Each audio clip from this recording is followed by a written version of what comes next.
leave this convention with the challenge of being an entrepreneur. As the National Federation of the Blind and Working President, we were able to put together a lot of programs that were revenue generating. A mentoring program through a contract with the Department of Vocational Rehabilitation, our newsline services funded through our relationship with the Public Service Commission. That's what allowed us to open up offices in Georgia. And maybe that's the paradigm shift that we as an organization need to take, because in some instances, we are victims of our own success. The leaders in this organization are truly passionate and committed. But there are other individuals who will be extremely good leaders in this organization. But because we were so successful, creating real opportunities, even greater opportunities for employment, we end up with individuals who don't have the time to dedicate to the organization. But we were able to make it more revenue generating. And we would bring some individuals with some specific expertise back to this table. But I need you to work on being entrepreneurs. I have benefited from this organization in a real way.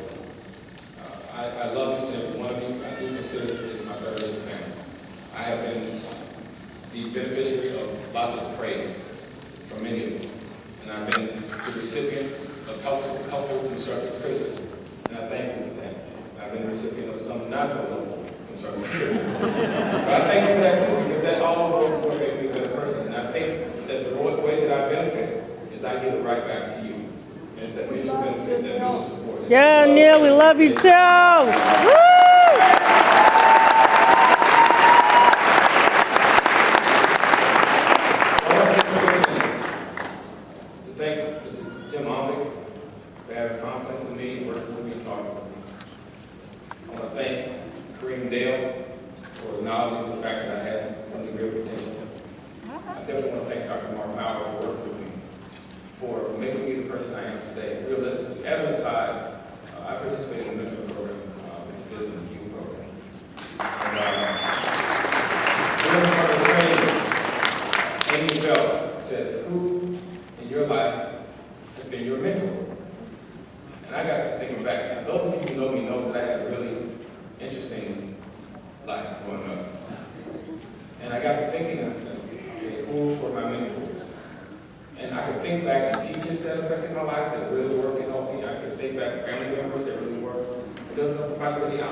As I explained in the professionals meeting, I offer them a degree of independence that they otherwise would not have.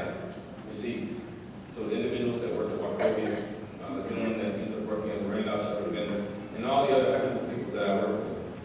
I provided them a degree of independence that otherwise they would not have had. They were able to provide and get income. But the reality is I am apologetic simply because I recognize now, because I was a beneficiary of some training from the Louisiana Center back in 2009, and really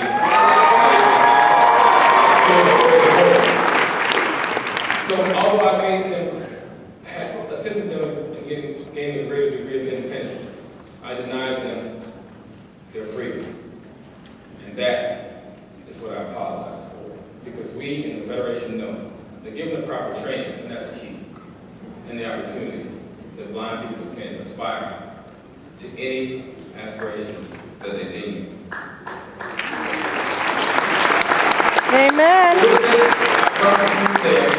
There will be no more Vincents in my life. There will be no more Harolds in my life. There will be individuals who receive all of my best, focusing on the fact that they need to be whole people, receiving the skills that they need, the support that they need to be the real people that they can become. And lastly, I put this challenge out there. In acknowledgement of my failure to those individuals, I'm giving those entities out there who are currently employing individuals with disabilities at Southern wages and similar extended workshop environments to pass. I'm giving you a pass because maybe you haven't heard the good word of the Federation. Maybe you don't know that people with disabilities have capacity. But we're going to echo that and make it ring throughout this country in a way that no one can deny that that is true. And once you have heard this word, then we'll hold you accountable to a degree that will put your feet to the fire. And if you will not turn your way of operation around, supporting the capacity of individuals, then we will have you burn in hell in those fires. Yay! 1975, when he walked into our office in Washington, D.C., I was chief of the Washington office at that time, and Ray said, "I've invented a reading machine." Holy cow. I never thought that would happen. And, you know, computers weren't very prevalent at that time. They were in big buildings, and not too many people had them, and Ray had invented a reading machine. Now we come to 2012, and boy, oh boy, do we have a reading machine. I think the best way to introduce Ray is to introduce Ray's technology. So I'm going to take just a couple of minutes and do that. Last year, I showed you Leo, our ebook reading system, running on a PC. I'm going to show you a little bit of that again. I'm actually going to check out a book from a public library.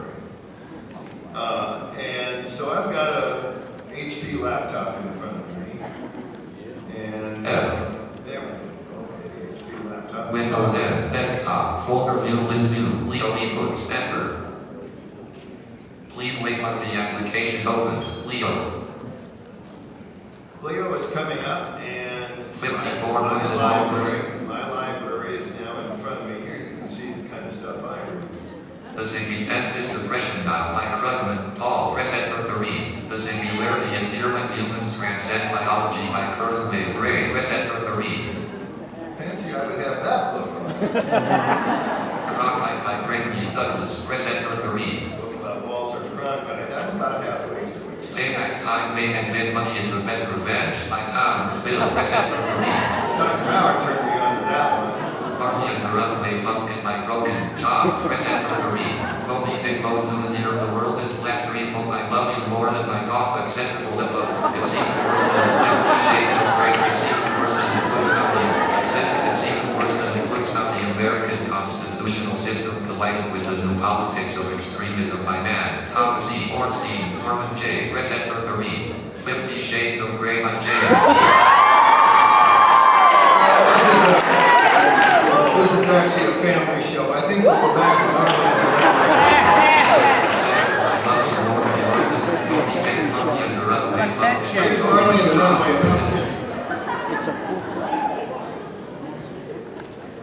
Leo will actually be children's books. This book is full of pictures and, as you'll see, text. Here's what it sounds like. Mommy helps Dad roll the pumpkin to the trunk. Marley batted at the pumpkin.